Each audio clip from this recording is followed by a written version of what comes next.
Ladies and gentlemen, the day has arrived. Scream 5 is now in theaters. But if you've already seen it, don't you dare spoil anything in the comments down below, because I have not seen it yet, but I'll be seeing it in a couple of hours, actually, around, well, not like at 6, because we have to be there by 6, but, well, no, it stinks.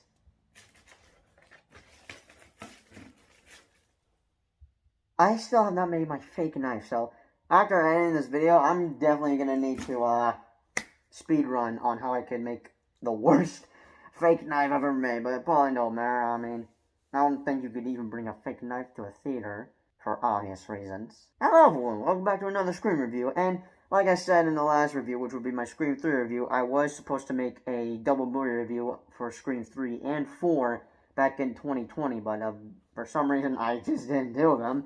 But now it's about damn time that I not only did my Scream 3 review, I've already done that yesterday, but it's about damn time I make this review as well. But later today, I will, of course, be making my Scream 5. I can't even do a crack here, but I'll be making my Scream 5 review. Spoiler-free, of course. I am going to eventually do a spoiler review, either post around the weekend or most likely next Friday, because that's what I always do. When the movie's out, I post my spoiler-free review, and then a week later, I then post a spoiler review.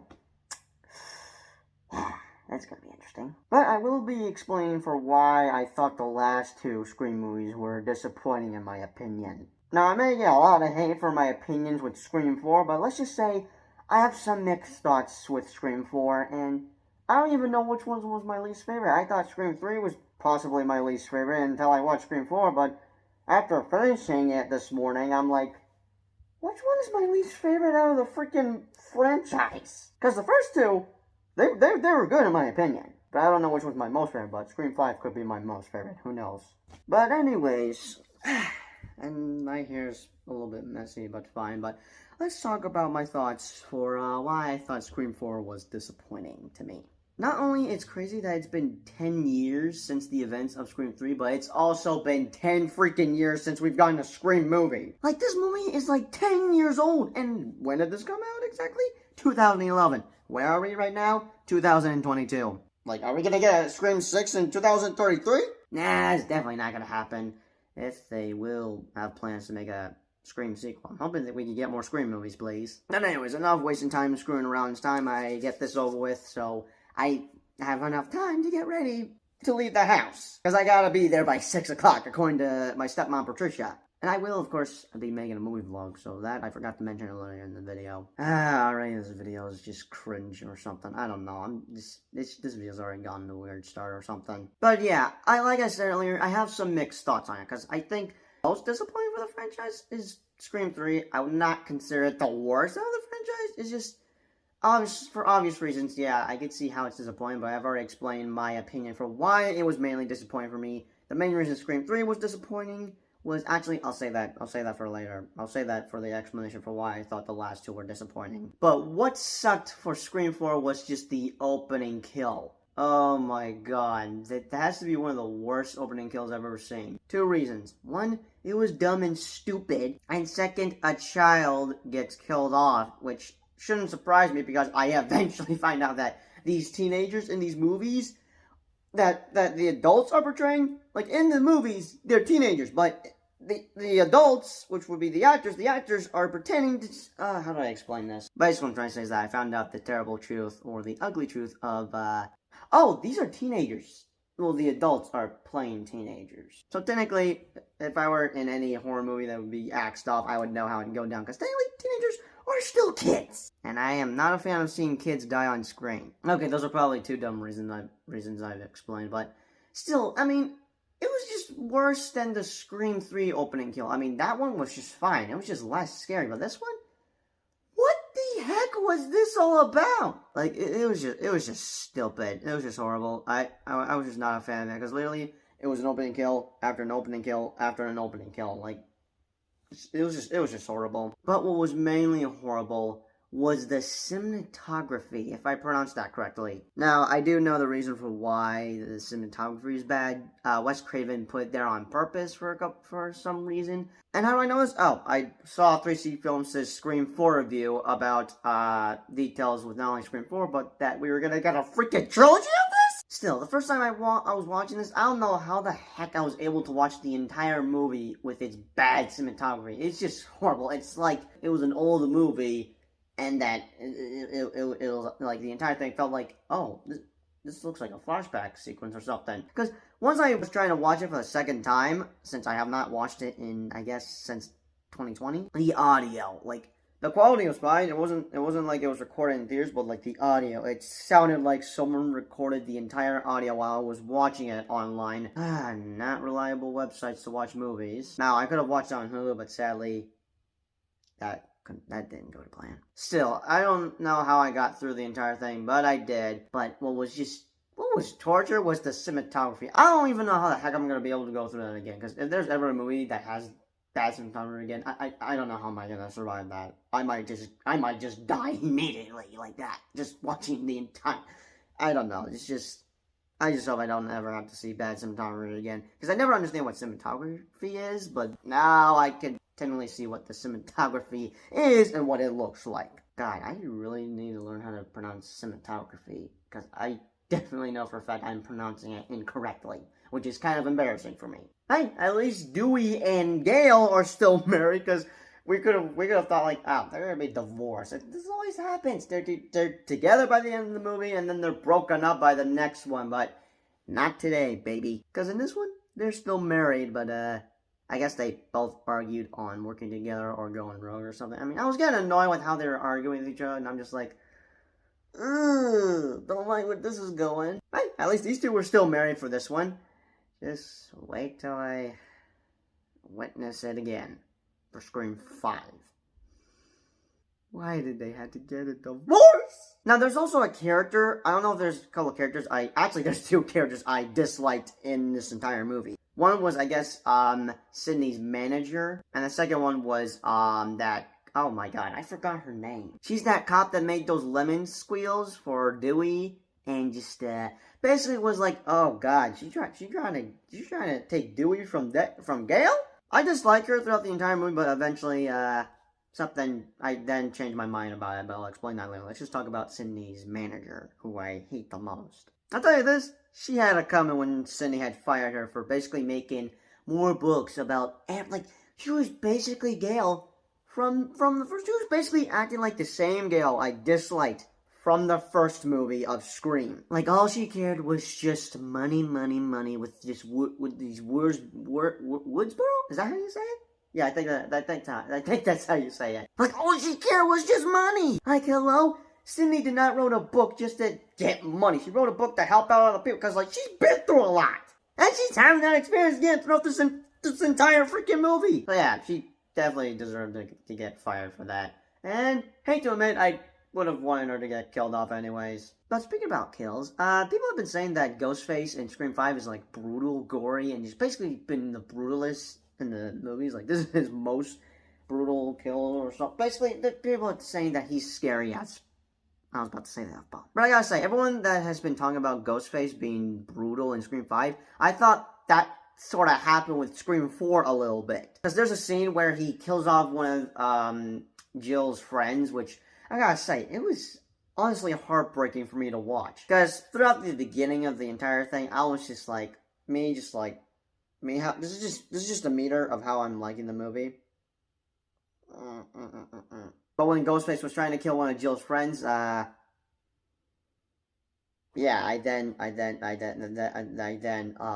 oh, I can look behind with this kill. Because the kills in this movie are pretty good, especially bad and terrible that one of Jill's friends died, along with the cops. Like, two of the cops that got killed happen to be one of my favorite actors. Because one of the cops is from Transformers 1 and Shazam 1. Like, for example, this scene from Transformers. She did it! She did it! She's the one you want! Look, I was just sitting at home watching cartoons, playing video games with my cousin, and then she starts to come in the house. I do not know if that's the exact line he said. I'm trying my best to remember what he said exactly. I did a TikTok video of this.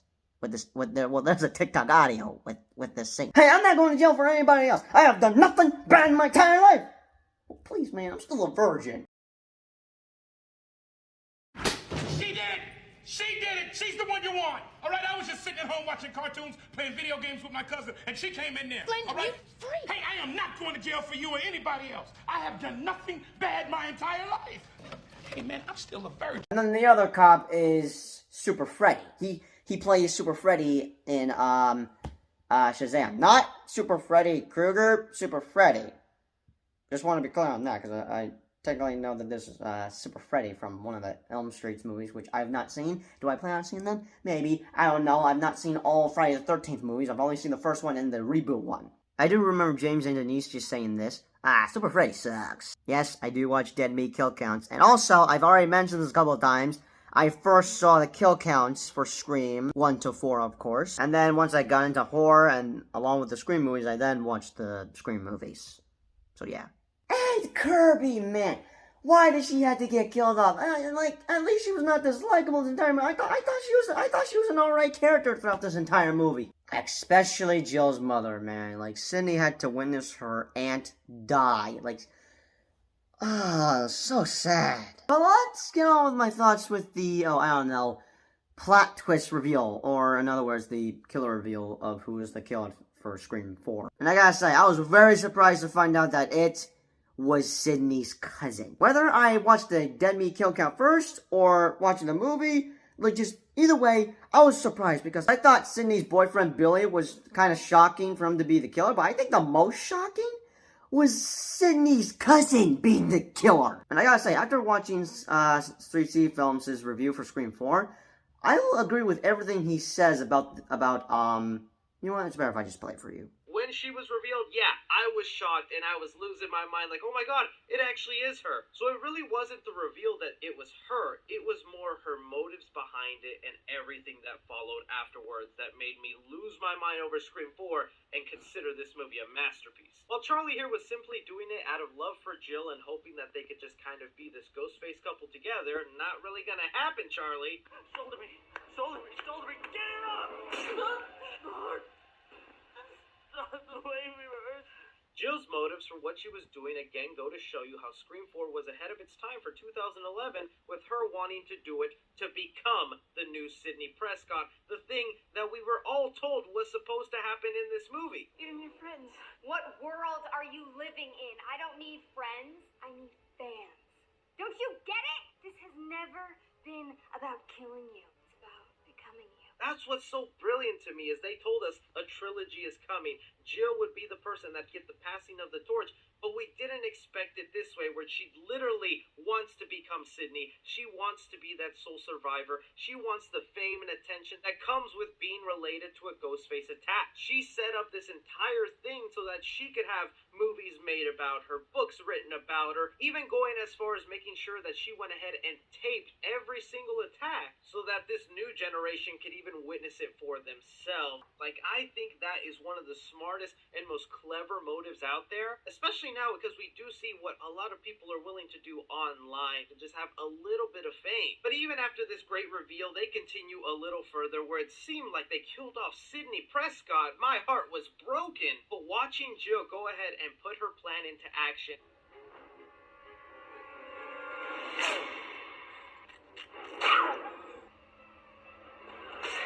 I think this is such a crazy thing to witness her kind of torturing herself even more than Billy and Stu did, even positioning herself in a way that she knows would look good for the press and the story of her life. And for a slight bit, it looks like she actually does end up becoming Sidney with photography and people wanting to go after her, even Dewey thinking that Jill was just a victim of everything going on and that it was her friends who were part of this and not her. That's what I'm trying to say, is that the motives that Jill had for Scream 4 as being the Ghostface killer, I technically was on board with it. I'm like, okay, I dig it. Doesn't sound too bad. I mean, I like the motive and everything. It's just the one thing I did not like about this was that Jill just, how do I explain this? So here's the reason for why I thought the last two Scream movies were disappointing in my opinion. It's just one reason. The main reason for that is because the killers were blood related to Sidney. Roman was a long lost brother of Sidney, and Jill, She was the cousin of Sidney Prescott. Like, they were both related to her. Like, that's just the reason for why I just did not like it. Because I've already explained it. I don't like it that siblings have to kill each other, or that other family members have to kill each other. I just feel bad about it and just sad about it. Again, my opinion could change, but that's just one of the reasons for why I thought the last two Scream movies were disappointing, in my opinion. I mean, there's very good reasons for why Scream 3 was, quote-unquote, the worst Scream movie ever made, or something. Again, not the worst, in my opinion. But just, for me, it was just because the killers were related to Sidney. And by that, I mean blood-related, whether they're, a sibling, or a long-lost sibling, or a cousin. And again, I like the motive and everything, it's just, the one thing I just did not like was that, oh my god, another family member wanting to kill Sidney Prescott. Are you kidding me? I just was not a fan of that. You could say I was 50-50, because, again, I did like the motive she had. So, yeah, but now you know the reason for why I thought the last two Scream movies were disappointing, in my opinion. And the main reason for that is because the killers were basically blood-related to Sidney. And why do I not like that? Is because I don't like it when family members want to kill their other family members. Like, it's just, like, it's even sick that Jill would even kill her own mother. Like, oh my god, just, I gotta watch these Scream movies with my mom, especially Scream 4, just to hear her thoughts on Jill not only killing her friends, but her own mother. Like, what the heck?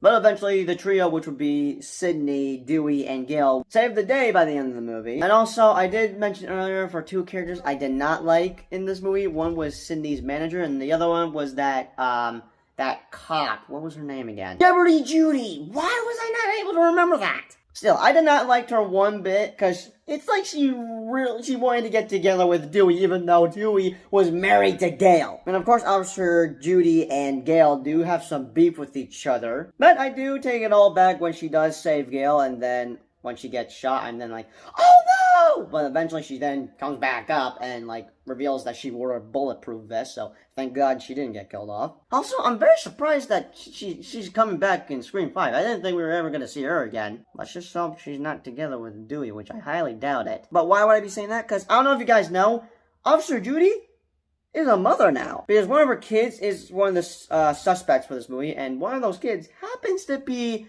a character from not only Goosebumps, but also 13 Reasons Why. Man, he's just mainly famous for 13 Reasons Why? Good God. Basically, I had the same feeling with three characters I disliked, but then later liked them. One was Gale from the first one.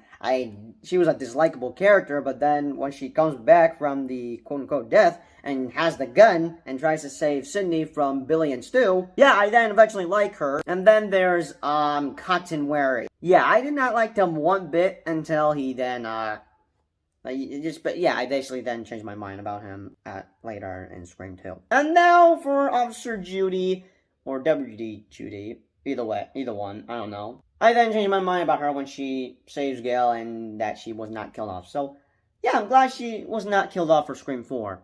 But let's hope she does not get killed off for Scream 5. Or witness the death of her son.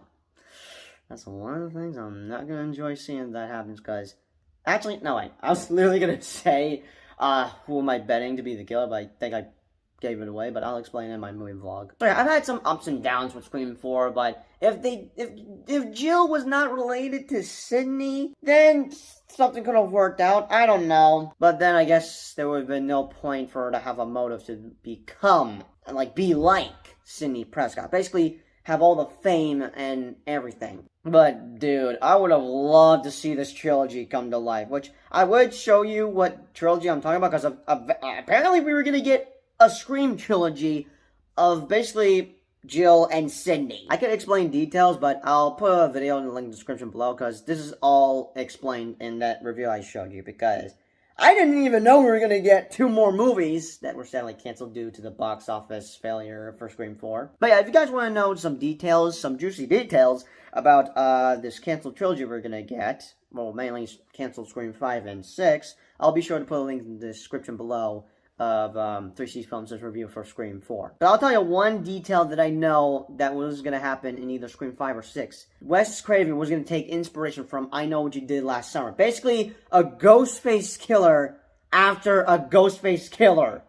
I would have loved to see how that would have went down. But anyways, those are just my thoughts on Scream 4. Now, like I said in my last review, all bets are off now that Scream 5 is finally out after 10 years of no Scream movie. But, so yeah, all bets are off. I will now be, since I've already been, quote-unquote, spoiled for Scream 1 to 4, this is now, like, the first time, like, I have not watched a kill count for this. I have not, I'm just basically excited to check out Scream 5. But yeah, all bets are off on who could be the killer, but mainly for, I don't know, anything, I guess, but will Scream 5 be another good movie like the first two, or will it be another disappointing movie like the last two? We shall find out by later tonight is what I'm trying to say. But again, be sure to let me know your thoughts for Scream 4 in the comments down below. Let me know your thoughts for all the Scream movies in the comments down below, which one's your most favorite. And as always, I'll see you guys in my movie vlog and movie review for Scream 5. But yeah, as always, what's your favorite scary movie?